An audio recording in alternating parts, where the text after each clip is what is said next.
So you're fed up using grandma's decade-old PC to try to game and open half a Chrome tab. So you get your money together, you part out your components on PCPartPicker.com, you order your parts, and you're thinking, how do I build this? By watching this video, of course.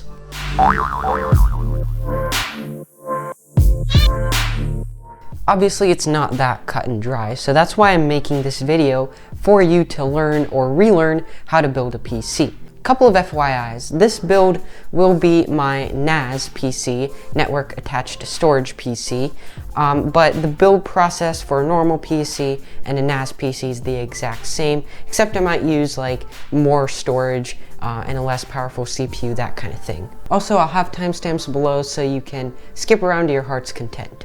Let's talk PC parts though. For any PC, gaming, NAS, workstation, you'll need these 8 parts.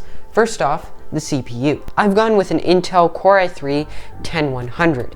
If you're an average gamer, any AMD Ryzen 5 or Intel i5 will work fine, and go with a higher model if you're gonna stream, video edit, do 3D modeling, or just want more performance in general. I went with an i3 because, as I said, this is going to be a NAS, and the CPU is more than up to the task. The second component you'll need is a GPU for video out. This CPU has integrated graphics, which is kind of important because there are no graphics cards available right now at MSRP at the time of filming. Now, CPUs get hot, so the third thing you'll need is a CPU air cooler or AIO or whatever, but I'm going with a Vetru V5 because it's 30 bucks, and from the reviews I've seen, it's an absolute steal. It's a little bit cheaper than the ever popular Hyper 212. It does get a bit loud though, so if you're putting this into a normal desktop PC, then I would consider going with an alternate cooler. The fourth part of a PC, the motherboard, is also kind of important because it's like the main board, where the central hub where everything connects to. So this motherboard is an Asus Prime B460MA. Again, a very low budget motherboard, but it's still the mid-range B-series chipset. For memory, the fifth part of a PC, we have 8 gigs of DDR4 2400 MHz RAM. It's recommended to go 16 gigs for a normal desktop PC, but again, since I'm doing a NAS server build, it's recommended about 1 GB of RAM for every terabyte of storage. Now, the sixth part of a PC build is storage. Now, it's recommended to have a small SSD for booting off of and storing some commonly used apps and files on it. So for that, I've got a 256 gigabyte M.2 SATA SSD right here. As you can see, it's not NVMe, which is the faster standard, but it's still going to plug in directly to the motherboard, and it's still going to be blazing fast. Now, 256 gigs of storage is generally not going to be enough for most people. I can't speak today, but I would recommend about 2 terabytes of hard drive storage, depending on your budget, for storing media and games and all that kind of stuff. To power all of this, you'll need a power supply, obviously. So I've gone with an EVGA 550 watt, 80 plus gold, fully modular power supply. And this is going to be efficient. It's going to have enough wattage for our entire system. Now, the eighth and final part of a PC build is the case to throw all these parts in. I've got a very basic Antec case here. If you want your PC to actually look good, get a case with a tempered glass side panel, painted insides, because this case just is bare metal inside. It looks really bad. A PSU shroud, and also good cable management to tidy up those cables. Oh, and if you're worried about compatibility with power and sockets and stuff like that, PC Part Picker is a pretty good website to check out. I might make a video on PC parts compatibility, but until then, there are some really great videos out there on this very topic. Last couple of things before we start building. You don't really need an anti-static bracelet, but for peace of mind, you should definitely wear one. Other than that, common sense, don't work with socks and on a carpet. I'm working on a carpet, do as I say, not as I do. Wooden or plastic table, preferably. And as far as tools go, a Phillips head screwdriver with a couple of extra bits is literally all you need. You really don't need all of those. All right, I'm gonna shut up about all that and get on with the title of this video. Let's start building. Okay, so as you can see, I've taken out a few things out of its boxes. First off, the motherboard, I've taken it out and put it on this anti-static bag that it came in, just kind of for peace of mind, and on top of the box as well. It's better than putting it on a rough and untamed surface. I've also taken out the CPU out of its outer box. You just want to keep this in its little clamshell box for as long as possible, just for safety. You don't want it kind of just hanging out. The socket itself is an LGA 1200 socket, so don't try and put like an LGA 1151 socket CPU, like say an i7 9700 into this, because the pins won't physically line up and it won't work, and you'll have a bad day if you try that. Or even worse, an AMD CPU, because AMD CPUs, Ryzen CPUs have pins on the CPU and holes on the motherboard. This way, the Intel CPUs are the opposite. As you can see, they're just contacts and they're pins on the motherboard. Now, I've taken a couple of things out of the motherboard box. The first thing, as you can see, is some SATA cables, SATA data cables. You'll need one for every drive, or 3.5 inch or 2.5 inch drive in your system. These M.2 drives like this, these don't need cables like this. So one for each 3.5 inch or 2.5 inch drive in your system. I have two, so it came with two, so that's perfect. The second thing is this I/O shield. Now, this I/O shield, you can see that it has cutouts for all of the I/O. Here, you'll see the purpose of this later. Lastly, this is the motherboard manual. You'll probably have to consult this at some point because it has a couple of, you'll probably need to double check a few things like RAM. Now, let's actually install the CPU. Okay, so the actual CPU installation of AMD and Intel is pretty much the same thing. But for AMD, it's just going to be that the pins are on the bottom, like I said, and the holes, pin holes, contacts are going to be on the motherboard. For Intel, it's the opposite. So let's pop open our CPU. When you're getting it out, be a little careful, especially if you have an AMD CPU. You don't want to bend those pins on the bottom. What you want to do is you want to pull this lever, push it out. Oh, let me hold it in place. Push it out because it was under a hook, and then lift it up, and then this socket cover should lift up as well. And that plastic cover here, that was just protecting all of these pins there, because once it's bent. Now, if you'll look closely at your CPU, focus, in that corner you should see a golden triangle. Now, this golden triangle should line up with a triangle on your motherboard. The triangle on the motherboard is here. I don't know if you can see it, but on yours you should be able to see a little triangle, a little notch. And when you're handling your CPU, just make sure you're holding it from the sides. You don't want to touch the top or the underside to get like smudges on it, or like your fingerprints on it, which might impact some things. Just be a little bit careful. Now, you want to hold it like this and hold it parallel and just kind of drop it in. Just kind of drop it in. Don't put any unnecessary force on it. And it's in. Just give it a little wiggle to make sure it really is in. And yeah, we're good. Don't push it. That's one thing you shouldn't do. Don't push it. So now you just want to bring this down. You might be able to see that this slid in under this screw right here. So now you just want to slide this down. You're going to feel a bit of pressure. That's normal. And you're going to hear a little crunch. And you want to hook this thing under that hook right there to hold it in place. This plastic piece should pop right off, and hold on to this, because if you ever have to RMA your motherboard, they need this to like protect those pins and don't want it to get damaged in shipping. All right, with that, our CPU is installed. There's still a few more parts to the build, but hey, CPU's in. All right, so let's move on to the CPU cooler installation. Some CPUs will ship with a CPU cooler. This is the Intel box cooler. It's pretty bad, so I'm not going to be using this one. I'll be using an aftermarket solution.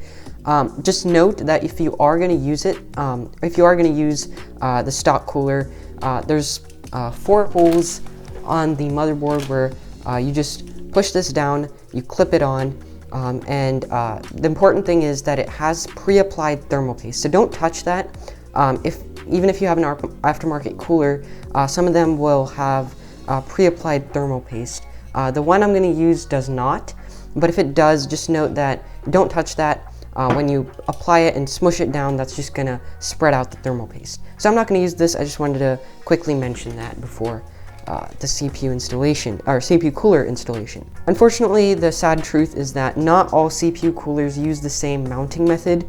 They all have their own bracketry and all that stuff. So unfortunately, I can't show you how to mount every single cooler out there, but you will have help because all coolers should ship with, or do ship with, how to mount it guide. So you'll need to follow this. But I will show you, before that, I will show you how to apply thermal paste because all coolers need a thermal interface material for a good transfer of heat between the CPU and the cooler to dissipate that heat. As I said, if it isn't pre-applied on the cooler itself, mine isn't, it should come with a little tube.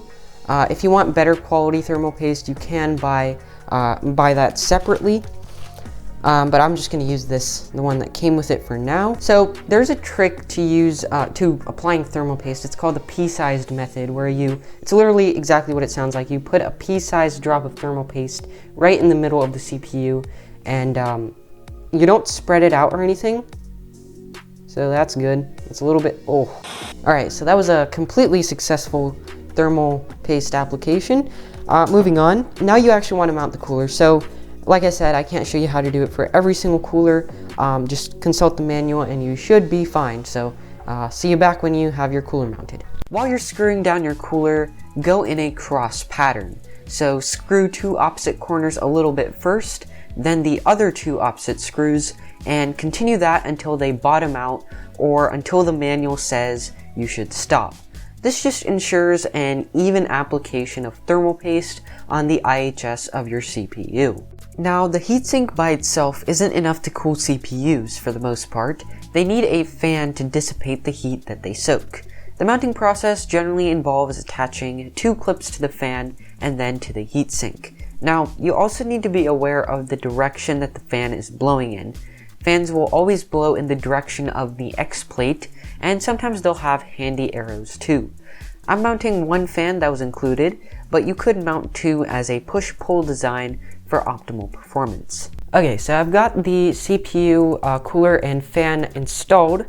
Now to finish this whole setup, there's going to be a little 4-pin header coming off of your, 4-pin cable coming off of your fan, and that you're just going to want to plug in to, you want to plug that in. Do you see that gray connector right there? It says CPU fan. Yeah, you just want to plug in that cable to that header. Okay, so now it's plugged in, so it should control this fan based on the temperature of the CPU. Now you can see that there's a couple of extra wires hanging off here, and that's just for RGB, and since this is a server build, I don't need RGB, so I'm just gonna leave this hanging. Pause it right there. I did not mean to write off RGB users like that, so let me make sense of what those two connectors are. This one is a 5-volt 3-pin plug. Now, not all motherboards have the corresponding header for this, so check to make sure yours does. Now, the second cable is actually a header for other 5-volt 3-pin devices to connect to, like more fans. That way you don't use more motherboard headers. Anyways, let's move on to RAM installation, which in some cases might need to be done before the CPU cooler if it's a large heatsink. Alright, so now we get to move on to memory installation, arguably one of the more straightforward parts of building a PC. But there's still a couple things you should note before installing your memory. First thing is you'll see that there are 4 DIMM slots here, 4 slots of which these two DIMMs can go in, and we have 2 of these. So do you just install these in whatever slots you wish to install them in? No, of course not. So you're gonna have to consult that motherboard manual at this point and check which 2 slots you should populate first. So once you have your correct DIMM slots ready, just push down on these little covers And sometimes it's only one of them is going to open, so don't try to force the other one down. So then you just get your module ready, and if you'll notice, you'll see that there's a notch here, and that notch is not centered. So you're going to align this little punch out with the notch in the DIMM slot, and you just want to push, or sorry, let me do this one first. You just want to push it down, even pressure, and then you just want to kind of click it in until you hear a click and you can't see the contacts down here anymore. Then you just do the same thing with the second one. Push it down, even pressure, and yeah, boom, RAM installed. So one thing you can do before you mount all of this inside your case is, if you have an M.2 NVMe or SATA SSD, you should probably mount that right now before you mount it in the case, where it can get a bit restrictive.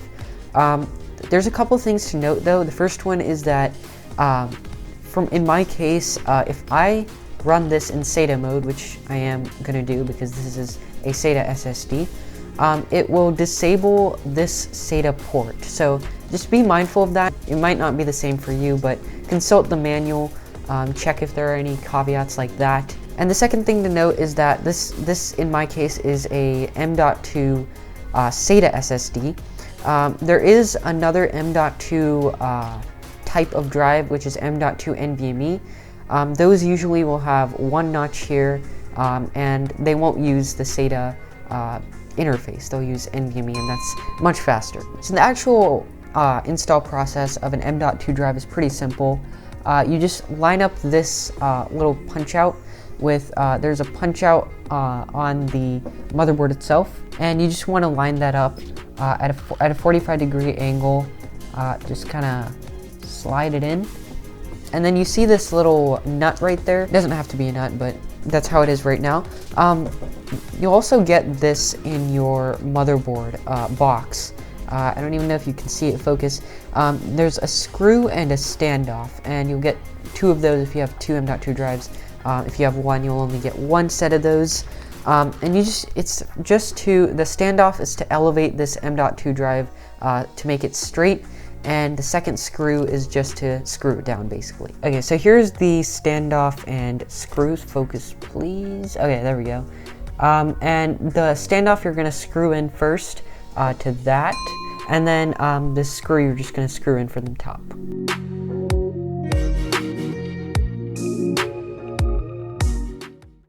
Now that the bulk of the computer is built, we can start to work with the case. Now, as I said, I have a really cheap case here, but let's ignore the hideousness and start with removing the accessories.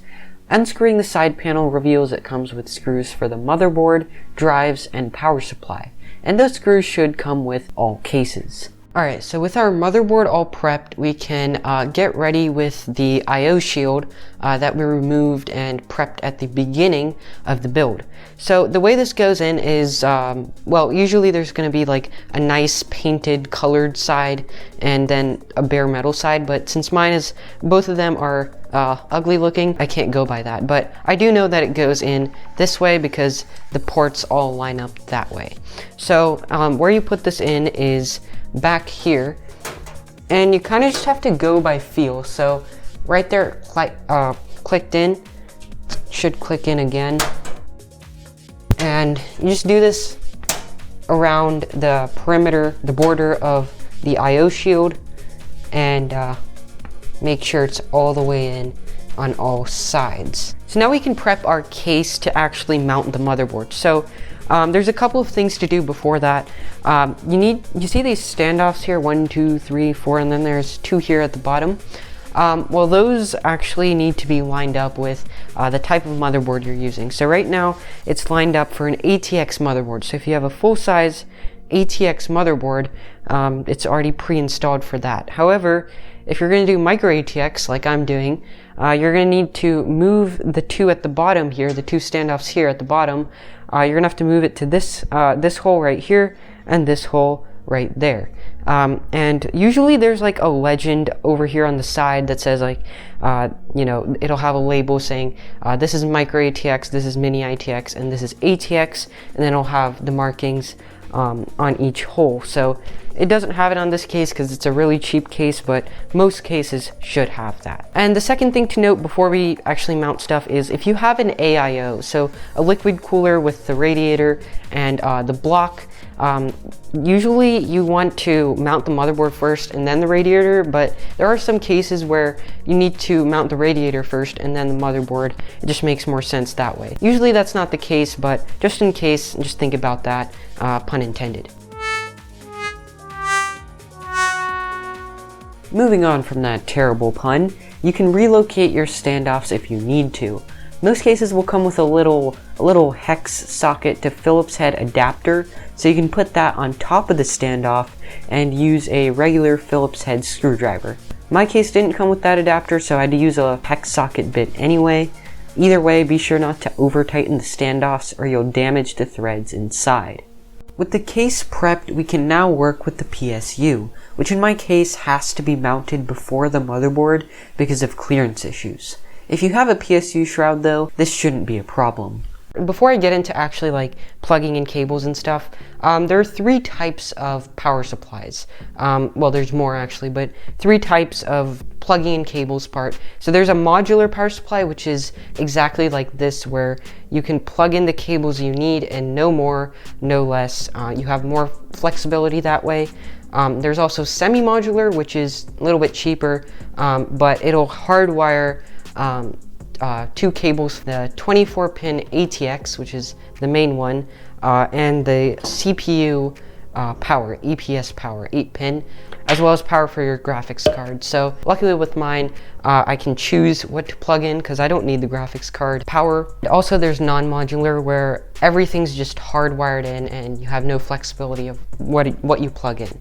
So what we'll need is, in my case, I don't have a graphics card, so I don't need this 8-pin PCIe power.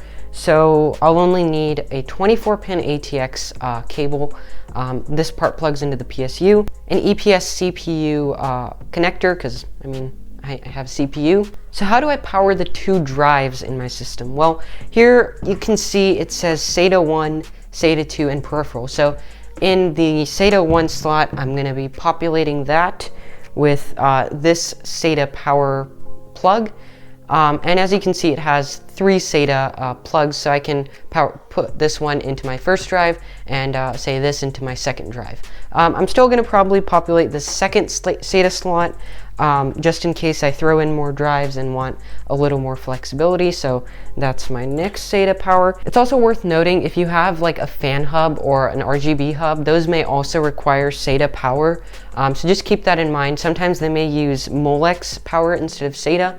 So just have a couple of those on hand if you do have a hub like that. But other than that, I think we can start plugging in the cables. So the main 24-pin ATX cable goes in here. It says MB right there. You can see it's split into two, so you don't get it confused with which side goes into which. That's our main 24-pin ATX down. Now we also need power for our CPU, so let's get that cable ready. It says GA, so that's the side that goes here. And then for our drives. Alright, so with all our cables plugged in, let's see how we can mount this to the case. All you need to mount the PSU are the 6-32 or sometimes M3 screws that'll come with your case. While putting in your PSU, be aware of the direction your PSU fan is facing.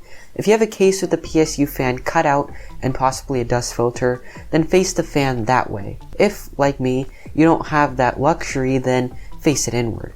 I would still take a glance at your case manual to check if there's anything else to consider because, for example, some cases will have you mount the PSU to a bracket which will then be screwed to the case. That's all to say, it varies. Then just line up the screw holes and screw it in.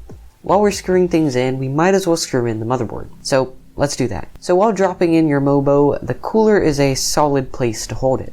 Be careful not to scratch the back of the motherboard with the standoffs, since there are a lot of important solder joints and traces back there. You'll know when it's in place when the I/O lines up with the I/O shield and the standoffs line up with the motherboard mounting holes. The motherboard isn't installed yet though, so now we can whip out the required 6-32 or M3 screws that come with your case and screw it down.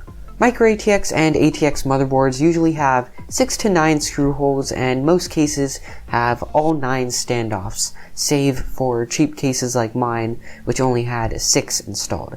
At this point, you could start plugging in cables, but since we're already mounting stuff down, we might as well screw in our 2.5 and 3.5 inch drives, as well as our fans. Let's start with the fans. Usually you want your front to have intake fans with rear exhaust, so I'll relocate this one in the back to the front. Removing the front panel reveals a 120mm fan mount, 3 optical drive bays, and also something that's apparently called a floppy drive holder, some ancient technology. Anyway, I screwed the fan into the front as an intake. The screws fan used, by the way, are these self-tapping screws. If you buy aftermarket fans, these screws should come with them as well. Let's move on to the drives now, shall we? Now, where you mount your drives varies from case to case, so check the case manual if you don't know. Another thing that differs is the mounting method. Some cases have drive sleds, some cases like mine have direct mounts, some have 6 screw holes, some have 4 like mine, etc, etc. The main takeaway here is that you want to screw in as many screws as possible, since hard drives have moving parts and they can vibrate and possibly get damaged if not tightened down all the way. SSDs don't have moving parts, so that's a different story. Now we can plug in all our cables, and then it's the graphics card installation and cable management, and then we're done. Alright, so now we have everything more or less mounted. Now we just have to plug everything in, give power to things, connect data and stuff like that, and then we're good. We're good to go. So here you can see I've got the cables kind of grouped into the groups that they go in. So this is the front panel stuff. So this wires up straight to the front of the case, where we have 2 USB 3 ports, a mic input, a headphone jack, a power switch, and a reset switch. The second group we have are our power supply cables. So here we have, it's an octopus of cables. It's basically our 24 pin, our CPU, and our 2 SATA cables. Even though I could have used just 1, I decided to just go 2 in case I need to add more drives. So the third group, which you can't really see yet, is this fan, or fans, if you have more than 1, but I only have 1. And also our the data for our hard drives, because you got the power from the power supply cables, but you don't have data to the motherboard and CPU and all that stuff just yet. So first, let's do the front panel connectors, because these little suckers are the worst, especially these guys. Oh man. Alright, so as I said, we're going to start off with front panel connectors. As you can see, I've routed all of these, all 3 cables through cutouts from behind the motherboard, just to give it some semblance of cable management. Otherwise it'll look pretty ugly. So yeah, first let's start off with the tricky ones. These guys are a pain to get in. So these are basically your hard drive LED, your reset switch, your power switch, and your power LED. So at this point, you are going to have to consult your motherboard manual. So it'll have all the details on how you wire it up, because it does vary from motherboard to motherboard. Alright, so we've got all of those tiny little suckers in, which took less pain than I thought it would. The case manufacturer sometimes will group them together, and you can just plug it in one neat block, but not in this case. It's also worth noting that the power switch and power switch and reset switch can be reversible, so you don't have to put it in one way, because either way they're going to get shorted together when you actually press it. Now we got to move on to HD audio. Now I don't need this for my NAS, and even in normal use it isn't as good as a motherboard's back panel, but I'm going to plug it in anyway just for completeness. Now the label for this is usually AAFP or HD audio. If you don't see any of those, consult your manual. Actually plugging it in is pretty easy. There's a missing pin hole right there, which corresponds to a missing pin right there. Okay, no focus. But you probably see that missing pin there. Now you just want to line that up. Make sure you're actually lining it up because you don't want to break a pin. I almost plugged it into the wrong thing. See, that's the kind of thing you don't want. All right, just give it a firm push and I think it's in. All right, and the last one is going to be a little bit tough to show right now because of darkness and all that, but you see this is the USB 3 header, or sorry, that's the header down there, and this is the plug for it. It only goes in one way, so be aware of that. If you can see, it has a missing pin at the top left, right where my index finger is, and that corresponds to a missing pin down here. It's at the top right. I'm not sure if you can see it, but on yours you should be able to see it, and just line it up, train it, and be careful because these are very easy to snap off the pins. Alright, that was pretty tense. More tense than I would have liked it to be. But it is in there. I don't think I broke any pins. Front panel complete. Alright, so with our front panel all plugged in, I now want to tackle and take care of our drives first and our fans. Well, I only have one, but you may have more than one. Then we'll tackle all of the main power supply cables. So, quick rundown on the drive. Here you can probably see it's split into two parts. This first part is for the SATA data cable to plug in, and the second bigger connector is for the SATA power to plug in from our power supply. So that applies to both drives. Remember these cables that I told you to take out at the beginning? Yep, we're gonna need them right now. These are the SATA data cables for our drive. So I've got two of them, very convenient because I have two drives. These are gonna plug in. First one already, I said the SATA data port right there, as well as right here, 1 and 2. You may not even be able to see it. I'll just put like an arrow or something pointing to where it is. So these cables are bi-directional. They can go both ways. As you can see, both sides are the same. Let me show you one. It really doesn't matter which goes where. Sometimes one of the sides will be a right angle, like with this cable. This is a right angle. It really doesn't matter. I'm going to put this right angle one in the second drive down here for this side, but it doesn't matter.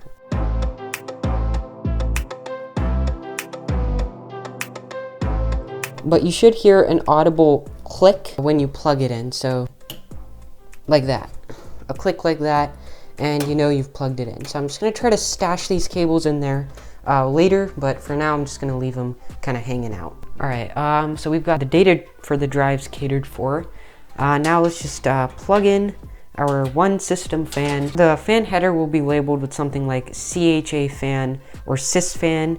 Check your motherboard manual for details. And one more thing worth noting is, as you can see, it has 3 pins on the cable and 4 pins on the system fan header. But don't fret because there are some notch rails here on the side, 2 of them, that'll slide right onto a notch or like a plastic piece up here.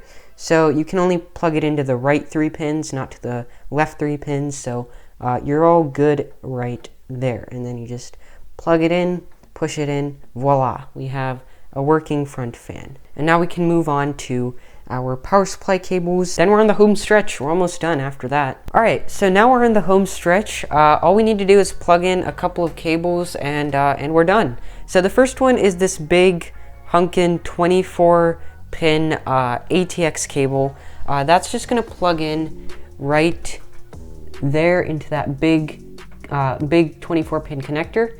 Orientation does actually matter. You can see there's a little like clip here. And there will be like a little notch on one side of your motherboard. For me, it's over here. You probably can't see it, but it's on the right side. Just check to make sure your notch is on that side, and you're gonna put this the right way. All right, so the next big connector is our CPU EPS 8-pin connector.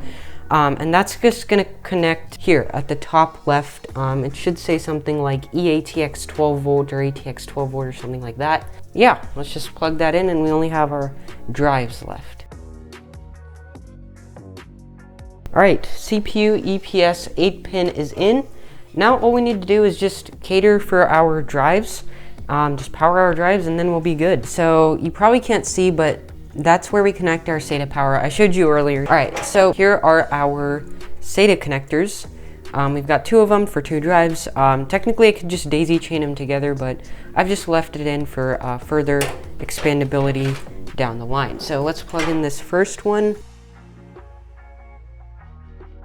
Like I said, this second SATA connector is just going to be left for future expandability. Maybe I'll take it out, I don't know. All right, so with all that done, I'm just going to try to manage these cables in a slightly better way so it doesn't look as hideous. Hopefully it'll clean it up, help airflow a little. Yeah, other than that, you've pretty much assembled your PC. Just tie down the cables where you can, and you'll be good. All right, best for last, the video card.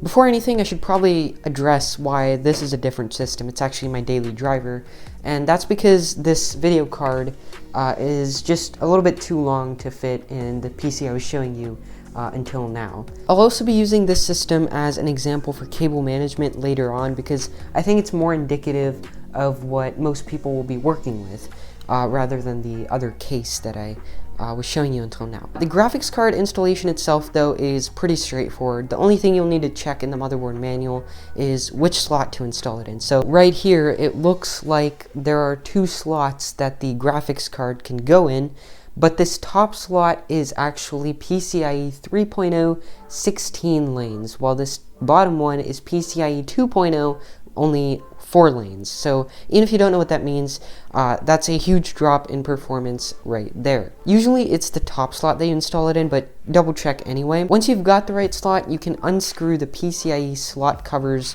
that correspond to it. So for me, it would be slots 2 and 3 because it's a dual slot graphics card, so I need both of those slot covers to be removed. And a little bit of a side note, there might sometimes be a little plate blocking access to the PCIe slot covers. That plate you can just unscrew using 2 thumb screws. Pretty straightforward. I just wanted to mention that just in case. And then once you get that removed, you can unscrew the PCIe slot covers. And once you remove your PCIe slots, hang on to the screws that were holding them in because you'll need them to secure the graphics card later on. So the last thing you need to do before installing the graphics card is to open up this retention tab if you have it. Not all motherboards will have it, but if you do, just open it up so you can actually receive the graphics card. Then it's just a case of holding the graphics card up, fans down, ports facing outward, and you just want to align all of the PCIe lanes with the PCIe slot on the motherboard. And you'll know it's in when the retention tab clicks and the contacts aren't visible anymore. So it should click one more time. Yep, there we go. And that's how you know it's in. And now you use the 2 screws that we're holding in the PCIe slot covers to screw this thing down. While I'm screwing this in, I just want to tell you about the PCIe power. You can see the PCIe power cable right here that you plugged into your PSU earlier. Usually you'll have an 8-pin graphics card if it's like a mid-range graphics card, which you can just plug this 8-pin block into like this. But if you have a 6-pin, you'll see that this splits into a 6+2. You can just plug that in. If you have a dual 8-pin, you can see that this cable has kind of a pigtail right over here. So you can just plug both of these guys in. If you have a triple 8-pin, you'll need to make sure your power supply has an extra PCIe power port to accommodate for that extra power. So actually plugging it in is pretty simple because there's a little clip here, so you can only plug it in one way, which will align to a plastic piece on top. So it'll just clip right on there, and you just need to put a little bit of force, and it's in. All right, cool. So now our graphics card is installed. Now all that's left is cable management, and then you basically built your computer. So you could just leave your PC uncable managed, or you could go the extra mile and neaten up your cables. So I'm just going to go through my cable routing thought process and some tips and tricks as well. On the front side, the idea is to just route the cables through the cutout that's closest to where it needs to plug in. And then you just plug it in and draw it fairly tight Not too tight that it's like pulling on its connector, but tight enough. You see that with the 24-pin ATX cable, the PCIe connector, the EPS power, front panel connectors, etc., etc. The point is, you just want to plug it in, draw it taut, just so it kind of looks nice from the front. Here on the back though, the story is a little bit different. So here I just grouped cables that were going in roughly the same direction. So the 24-pin ATX cable, the front panel connectors, and then I just kind of zip tied them together or used the built-in Velcro straps for assistance. And I also took advantage of these cable channels just to keep it as flat as possible. I used some electrical tape if a cable needed to go diagonal or something because there wasn't enough cable length. Basically just keeping cables flat against the case and also zip tying them together is basically the entire idea of cable management back here. You can also shove any excess cabling underneath inside the power supply shroud if you need to, if you have a power supply shroud. It doesn't have to be perfect, and a couple of overlapping or non-grouped cables is fine. Now let's turn this thing on, shall we? After you plug in the power cable, your monitor, and turn the PSU on, you can press that power button. It might reboot a couple of times, but it boots. We got a post and all of our devices are showing up. You are now ready for an OS installation. So hopefully this video helped you build your first system, or maybe helped you relearn how to build a PC, and if it did, then why not hit that like button to let the algorithm know, and consider subscribing for more tech content on the way. But other than that, I will see you in the next one.